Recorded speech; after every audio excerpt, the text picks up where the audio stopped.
Friends ನಮಸ್ಕಾರ ಎಲ್ರಿಗೂ welcome back to our YouTube channel NSP YouTube ಚಾನಲ್ಗೆ ನಿಮ್ಮೆಲ್ಲರಿಗೂ ಸ್ವಾಗತ. ಫ್ರೆಂಡ್ಸ್ ನಾನಿವತ್ತು ಮಲೆನಾಡು ಸೈಡಲ್ಲಿ ಯಾವ ರೀತಿ ಅಕ್ಕಿ ರೊಟ್ಟಿ ಮಾಡ್ತಾರೆ ಅಂತ ಇದರಲ್ಲಿ ತೋರಿಸ್ತಾ ಇದ್ದೀನಿ. ಇದು ಅದಕ್ಕೆ ಬೇಕಾಗಿರೋಂಥ ಇಂಗ್ರೀಡಿಯೆಂಟ್ಸ್ ಈ ಕಪ್ ಅಳತೆನಲ್ಲಿ 2 ಕಪ್ಪಷ್ಟು ಅನ್ನ ತಗೊಂಡಿದ್ದೀನಿ. ಅದೇ ರುಚಿಗೆ ತಕ್ಕಷ್ಟು ಉಪ್ಪು, ನಿಮಗೆ ಉಪ್ಪು ಎಷ್ಟು ಬೇಕು ಅಷ್ಟು ಹಾಕ್ಕೊಳ್ಳಿ. ಇದೇ ಕಪ್ ಅಳತೆನಲ್ಲಿ 1 ಕಪ್ಪಷ್ಟು ಅಕ್ಕಿ ಹಿಟ್ಟು ತೊಗೊಂಡಿದ್ದೀನಿ.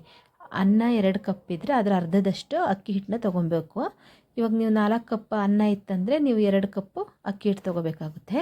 ಇವಾಗ ಒಂದು ಮಿಕ್ಸಿ ಜಾರಿಗೆ ಅನ್ನ ಹಾಕ್ಕೊತಾ ಇದ್ದೀನಿ.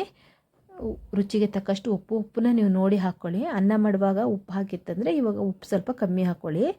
ಇವಾಗ ಅಕ್ಕಿ ಹಿಟ್ಟು ಹಾಕ್ಕೊಂಡು ಇದಕ್ಕೆ ನೀರೇನು ಹಾಕೋದು ಬೇಡ. ಅನ್ನ ಏನಾದರೂ ಸ್ವಲ್ಪ ಗಟ್ಟಿಯಾಗಿ ಉದುರುದ್ರಾಗಿತ್ತಂದರೆ ನೀವು 2 ಟೇಬಲ್ ಸ್ಪೂನಷ್ಟು ನೀರು ಹಾಕ್ಕೊಳ್ಳಿ. ನಾನಿಲ್ಲಿ ಅನ್ನ ಮೆತ್ತಗೆ ಇರೋದ್ರಿಂದ ನಾನು ಹಾಕ್ಕೊಂಡಿಲ್ಲ. ಇದನ್ನು ಮಿಕ್ಸಿ ಮಾಡ್ಕೊತಾ ಇದ್ದೀನಿ.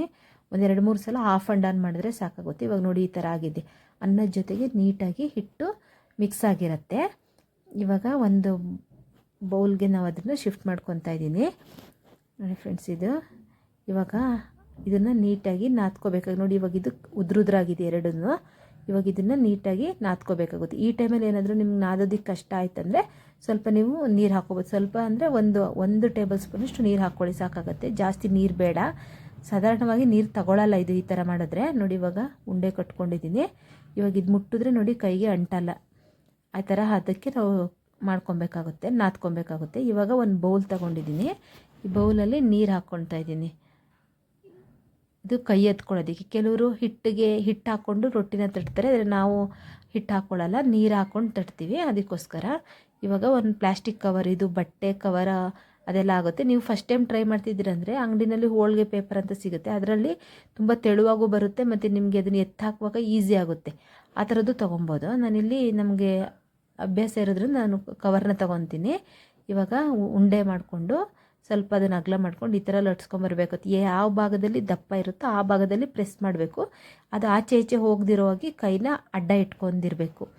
ನಾವೆಷ್ಟು ಪ್ರೆಸ್ ಮಾಡ್ತೀವಿ ಅಲ್ಲಿ ಕೈನ ಇಟ್ಕೊತಾ ಇರಬೇಕದು. ಇದಕ್ಕೇನು ಅಕ್ಕಿ ಹಿಟ್ಟು ಹಾಕಿ ಏನು ತಟ್ಟೋದು ಬೇಡ. ನೀರು ಒದ್ದೆ ಮಾಡಿಕೊಂಡ್ರೆ ಸಾಕು, ಕೈಗೆ ಅಂಟದಾರಾಗೆ. ಇವಾಗ ಒಂದ್ಸಲ ಹೀಗೆ ನೋಡಿ ಉಲ್ಟಾ ಮಾಡ್ಕೊಂಡು ಹಾಕ್ಕೊಬೇಕು. ಇವಾಗ ಮತ್ತೆ ಸೇಮ್ ಅದೇ ರೀತಿ ಯಾವ ಭಾಗದಲ್ಲಿ ದಪ್ಪ ಆಗಿದೆ ಅಲ್ಲಿ ನೀವು ಪ್ರೆಸ್ ಮಾಡ್ಕೊತ ಬರಬೇಕು, ಕೈ ಅಡ್ಡ ಇಟ್ಕೊಂಡು. ನೋಡಿ ಫ್ರೆಂಡ್ಸ್, ಇವಾಗ ಇದಾಗಿದೆ. ಇವಾಗ ಇದನ್ನೊಂದು ಸೈಡಲ್ಲಿ ಇಟ್ಕೊತಾ ಇದ್ದೀನಿ. ನೋಡಿ ಇಷ್ಟು ಅಗಲ ಬಂದಿದೆ ರೊಟ್ಟಿ. ಇನ್ನೂ ತೆಳುವ ಬೇಕಂದರೆ ನೀವು ತೆಳುವ ತಟ್ಕೊಬೋದು. ಇವಾಗ ಫಸ್ಟು ಒಂದು ಕಡೆ ಸ್ಟವ್ ಹಚ್ಕೊಂಡು ಒಂದು ತವ ಇಟ್ಕೊತಾ ಇದ್ದೀನಿ. ಇದು ಕಬ್ಬಿಣದ್ದು, ಇದು ಹೆಂಚು. ನೋಡಿದ್ದು ರೊಟ್ಟಿಗೆಲ್ಲ ಆದರೆ ಕಬ್ಬಿಣದ ಹೆಂಚು ಅಂದರೆ ಚೆನ್ನಾಗಾಗುತ್ತೆ. ಮತ್ತು ಈ ಹೆಂಚು ನೀಟಾಗಿ ಕಾಯ್ದಿರಬೇಕು. ನೀವೇನಾದರೂ ಹೆಂಚು ಅರ್ಧಂಬರ್ಧ ಕಾಯ್ದಿತ್ತಂದರೆ ಸರಿ ಬಿಸಿ ಆಗಿಲ್ಲ ಅಂತಂದರೆ ಅದು ರೊಟ್ಟಿ ಎದ್ದೇಳಲ್ಲ. ಇವಾಗ ನೀವು ಹಂಚು ಯಾವ ರೀತಿ ಆಗಿದೆಯಾ ಅಂತ ನೋಡಿದ್ರೆ ಸ್ವಲ್ಪ ಕೈ ಹಾಕ್ಕೊಂಡು ಅದ್ರ ಮೇಲೆ ನೀರು ಹಾಕ್ಕೊಂಡು ಸಿಡಿದ್ರೆ ಅದು ಸೌಂಡ್ ಬರುತ್ತೆ, ಆವಾಗ ಸರಿಯಾಗಿದೆ ಅಂತ. ಇವಾಗ ನೋಡಿ ರೊಟ್ಟಿ ಹಾಕಿದ್ದೀನಿ. ರೊಟ್ಟಿ ಹಾಕುವಾಗ ಯಾವಾಗಲೂ ನಾವು ಮಾಡಿರೋಂಥ ಕೈ ಮೇಲ್ಗಡೆದು ಪ್ರೆಸ್ ಮಾಡಿರ್ತೀವಲ್ಲ ಅದು ಕೆಳಗೆ ಹೋಗಬೇಕು. ಆವಾಗ ನೀಟಾಗಿ ಊದ್ಕೊಳ್ಳುತ್ತೆ. ಯಾವಾಗ ನಾವು ಪ್ರೆಸ್ ಮಾಡಿರ್ತೀವಿ ಆ ಭಾಗ ಕೆಳಗೆ ಹೋಗಬೇಕು, ಮೇಲೆ ಇರಬಾರ್ದು. ಅದೇ ಥರ ಹಾಕ್ಬಾರ್ದು. ನಾವು ಹಾಕುವಾಗ ಇನ್ನೊಂದು ಕೈಗೆ ಶಿಫ್ಟ್ ಮಾಡಿದಾಗ ಅದು ಕೆಳಗೆ ಹೋಗುತ್ತೆ. ಆ ಥರ ಮಾಡಬೇಕು.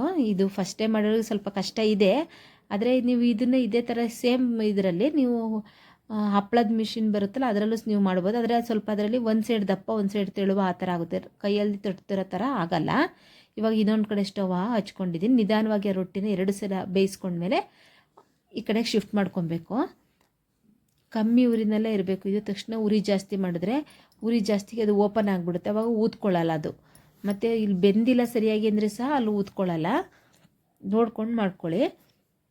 ನೋಡಿ ಫ್ರೆಂಡ್ಸ್, ಇವಾಗ ಇದಾಗಿದೆ. ಆ ಕಡೆ ಒಂದು ಅರ್ಧ ನಿಮಿಷ, ಈ ಕಡೆ ಒಂದು ಅರ್ಧ ನಿಮಿಷ ಬೇಯಿಸಿದ್ರೆ ಸಾಕಾಗತ್ತೆ. ನೋಡಿ ಫ್ರೆಂಡ್ಸ್, ಅನ್ನ ಮಿಕ್ಕಿರೋ ಟೈಮಲ್ಲಿ, ಅನ್ನ ವೇಸ್ಟ್ ಮಾಡಬಾರ್ದು ಅನ್ನೋ ಟೈಮಲ್ಲಿ ಈ ಥರ ನೀವು ಮಾಡ್ಕೊಬೋದು. ರೊಟ್ಟಿಲೇ ತುಂಬ ಡಿಫ್ರೆಂಟ್ ಟೈಪ್ ರೊಟ್ಟಿ ಎಲ್ಲ ಮಾಡ್ತಾರೆ. ಆದರೆ ನಮಗೆ ಈ ರೊಟ್ಟಿನೇ ಅಭ್ಯಾಸ ಆಗಿರೋದ್ರಿಂದ ನಾವು ಇದೇ ರೀತಿ ಮಾಡ್ಕೊಳ್ಳೋದು. ಇವಾಗ ಇನ್ನೊಂದು ರೊಟ್ಟಿ ಹಾಕ್ಕೊಂಡಿದ್ದೀನಿ. ನೋಡಿ ಅದು ಊದ್ಕೊತ ಬರ್ತಿದೆ. ಇಲ್ಲಿ ನಾವು ಎಷ್ಟು ನೀಟಾಗಿ ಬೇಯಿಸ್ಕೊತೀವಿ ಅದ್ರ ಮೇಲೆ ಡಿಪೆಂಡು. ಅಲ್ಲಿ ಹಾಕುವಾಗಲೂ ನಿಧಾನಕ್ಕೆ ಹಾಕ್ಕೋಬೇಕು. ಅದು ಓಪನ್ ಆಗಬಾರ್ದು. ಓಪನ್ ಆದರೆ ಊದಲ್ಲ.